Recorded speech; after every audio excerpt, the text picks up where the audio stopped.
Now on to college football's postseason. This is a controversial topic. Yes, it is. Oh, man. About the Jetta and the bug. Well, okay, so the executive director of bowl season. Did you know bowl season had an executive director? I did. I found that out, in fact, just the other day. Nick Carparelli is his name. I bet that's a tasty little job. Probably pays real well. And here's what he said. He said, quote, "The problem is not bowl games or the bowl system. The problem is all the unregulated circumstances around it now. That doesn't occur in any other sport. That's what has to be fixed." And of course, he is referring to opt-outs and the transfer portal. Yes. We need to revisit the structure around the transfer portal, he said. Maybe there should only be one transfer portal window that happens at the end of the academic year. Maybe it allows student athletes to rethink things. It gives coaches an opportunity to get high school recruiting done, evaluate the roster in the spring, and people can make decisions based off of that. I 100% agree with Nick Carparelli. Yes, Nick, whatever. This is the right. in the right. This is the right way to look at this. I think you agree with this. This whole these bowl games are terrible and NIL is ruining. I don't believe any of that. I don't agree with any of that. The problem with college football, why people are saying these things, is the structure is changing at such a rapid rate that they aren't keeping up. They don't have a governing body that is competent enough to keep up with the changes, and it's become very messy and very clunky. And that's why you're seeing like Georgia beats Florida State by 60. Yeah. That's embarrassing for college football. That's not good. But that also does not mean that bowl games don't have value. So I don't agree with any of that stuff. I think Nick Carparelli is nailing it here. This is right. And now that we have a 12-team playoff coming next year, which, by the way, the dates are out on that, I don't see why they can't quickly restructure December to make this all. It doesn't seem that hard to make it all work. Yeah. So what Nick Carparelli is talking about, so the tournament with 12 teams, it's going to take 4 weeks because you have 4 teams that get byes and 8 teams play the first week, and then you're down to 8. And there's 3 weeks to play that out. Yes. Okay, so you got 4 weeks for the tournament. They're saying that next year they're going to start the quarterfinals on December 20th. You realize that if yes, so this tournament is not going to end until January 20th. Wow. And so, boy, you wonder what that's going to do. Now, That's terrible. I would assume that most starters are going to stick around. But we already saw it in this year's playoff that the 2 backup quarterbacks for Washington and Texas were both like, well, I'm taking off. So the first round is December 20, 21.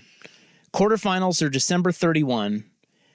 And then semifinals are January 9 and 10, and the championship is January 20th. And so again, you have to take the 4 weeks to play it. Yeah. But why can't they start it the week right after the last week of the season? The only thing that I can think of, and I know you're going to laugh at this, but it does matter, is academics. Finals. And that's kind of. Doesn't division or division is it 1AA? Yeah, they've done this for years. I know. There's no. They don't talk about finals. We don't talk about practice. Finals. Yeah, Seriously, dude, it's not that hard. You move up. The tournament starts the week after the Thanksgiving, the final week of college football. Yes. Well, I guess no, because you have the championship. You have championship weekend. You should get rid of that, but you won't because it's an extra game and it's money. But yeah, you're right. That should just go away. It should just go away. You start the 12-team tournament that week. You can time it so that the championship is every year on the 1st of January in the Rose Bowl. Period. Yeah. That's the tournament. Okay. So then bowl games, the other bowl games, you don't need 40 of them, but other bowl games that still draw eyeballs or make money, and those teams aren't in the 12-team tournament, you can still play those throughout December.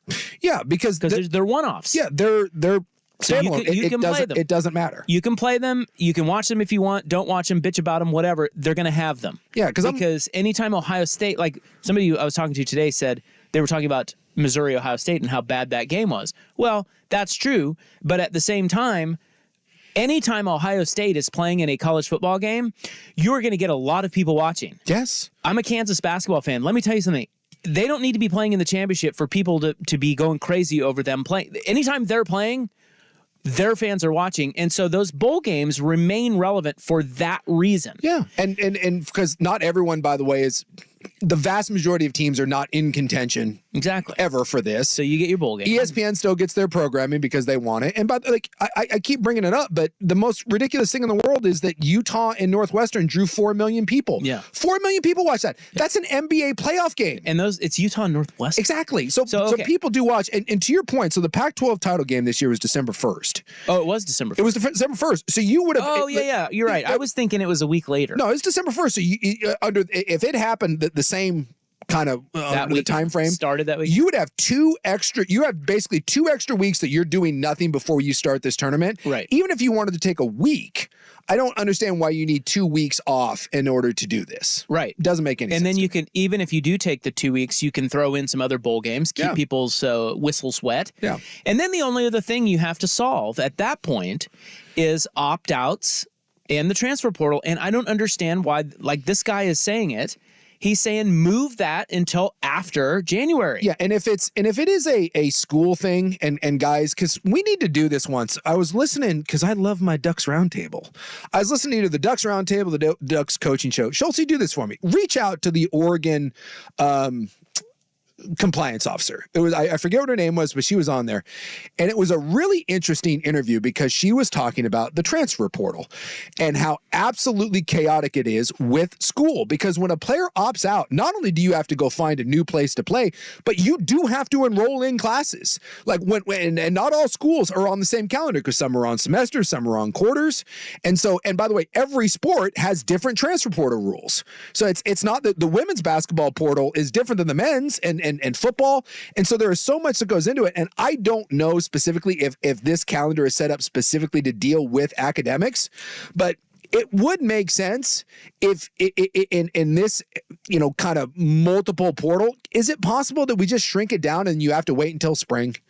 Like if you're gonna do this, wait until spring. Right. Everyone has spring ball. Everyone's school is ending roughly, and you just have it where if you're gonna opt out, you're gonna do it after spring. And that's what Carparelli is saying. And maybe it's just one of those where we have to neuter the transfer portal just a little bit and say we're shrinking down the windows. Well, why can't it be January?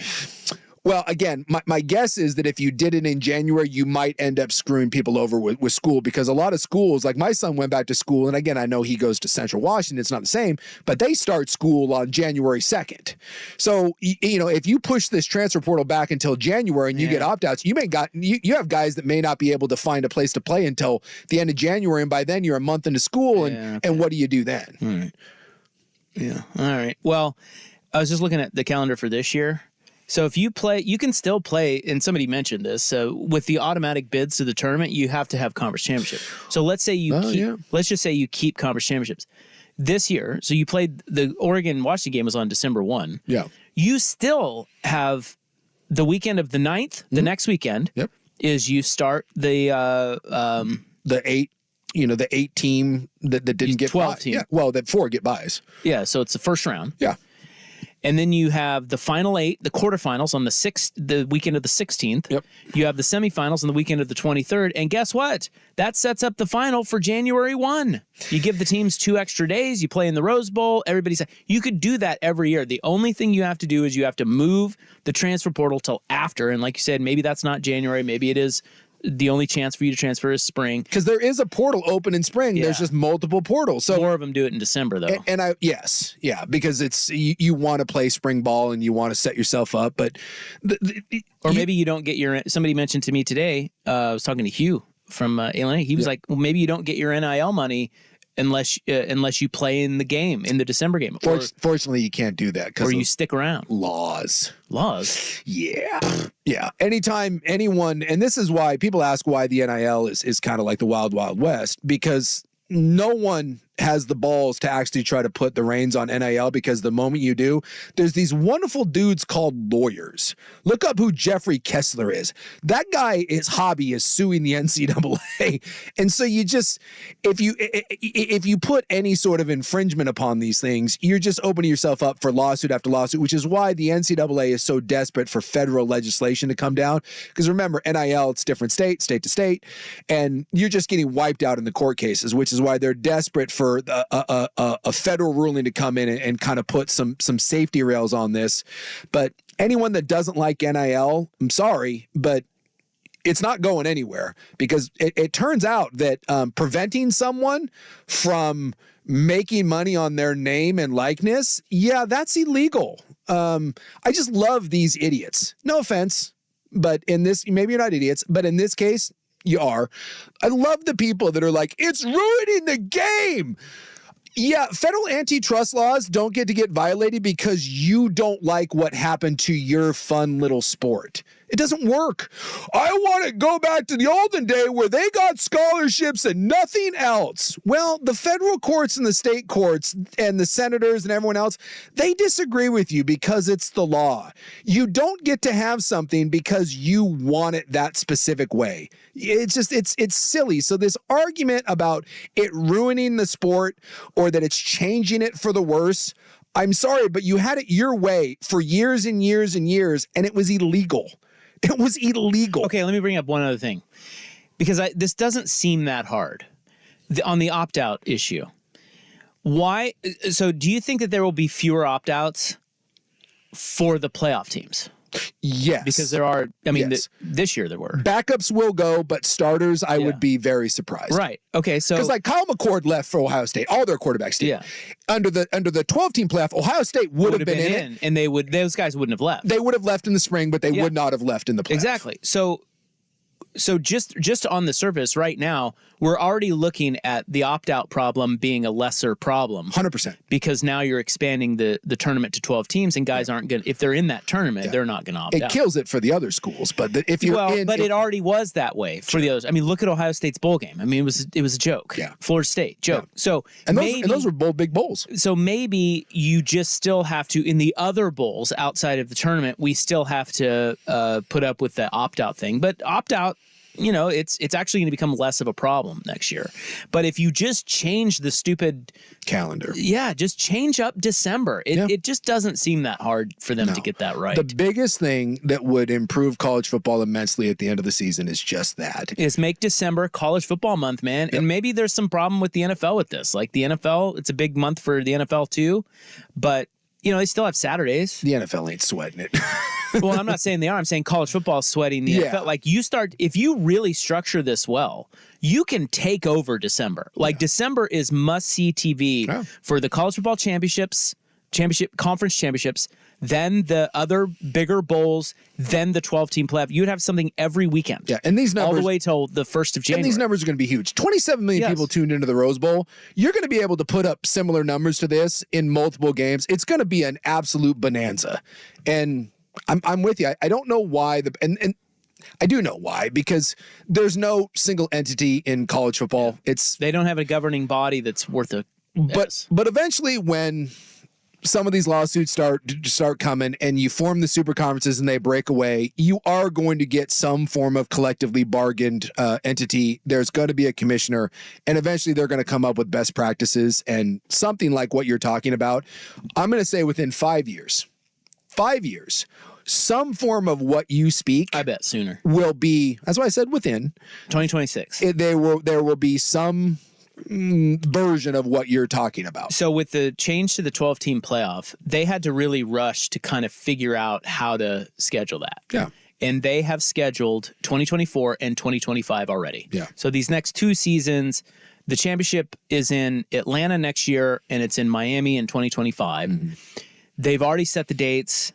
It's going to be later in December, which is stupid, but I get it. They had to rush because the 12-team playoff was just voted through, right? Yeah. That gives them 2 years to really look at how to structure this right.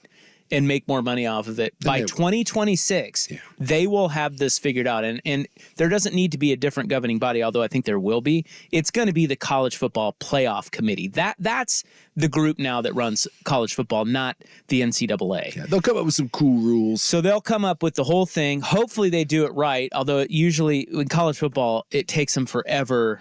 Like, they never just jump from A to Z. It's like... Gotta be some stupid steps incremental crap, but I think that it just doesn't seem that hard, particularly if you have 2 years to do it. Yeah. I just don't. So I'm going to say 2026. And I'll tell you this: college football, for all the people bitching about how college football is ruined and this and that, college football is going to, if they get this right, college football will be better than ever. Yeah. December, like I said, will be must-see TV in college football. I'd also like to point out to those people: check your facts, because the Sugar Bowl. Or not the Sugar Bowl, it was the Orange Bowl, the 60-point blowout with Georgia and Florida State, monster number. Best rated Orange Bowl non-playoff year in like 10 years. The Cotton Bowl with Ohio State and Missouri, the Punt Fest, monster number, like 15 million people. Best Cotton Bowl non-playoff year in like 10, 12 years. So you can say all you want that it was ruined, but millions of people thought otherwise. So, and for the people who say the bowl games don't matter, they never mattered, because every bowl game I played in was meaningless, but it meant something to me, it meant something to my teammates. And go look at the video of Arizona beating Oklahoma. I think it was in the Alamo Bowl, if I'm not mistaken. Go look at Arizona before and after that game, and the look on those kids' faces and the celebration and all that, and tell me that bowl game didn't matter to them. It's a false narrative. It's also, this is kind of a dumb thing, but it's important that kids get 3 or 4 more weeks of practice to improve, and be on the team. And a little reward at the end of the year. Yeah. And go someplace fun. Go place. Yeah, exactly. Yeah. There is that element of it. Get to drink in a different city, it's fun. Yeah, get to break the rules, curfew rules. Yeah, Go to strip clubs. Amen to that. In other teams' gear. I recommend Memphis, Tennessee. I had a great time. I'm not saying my bowl games were my best performances, but I had a great time.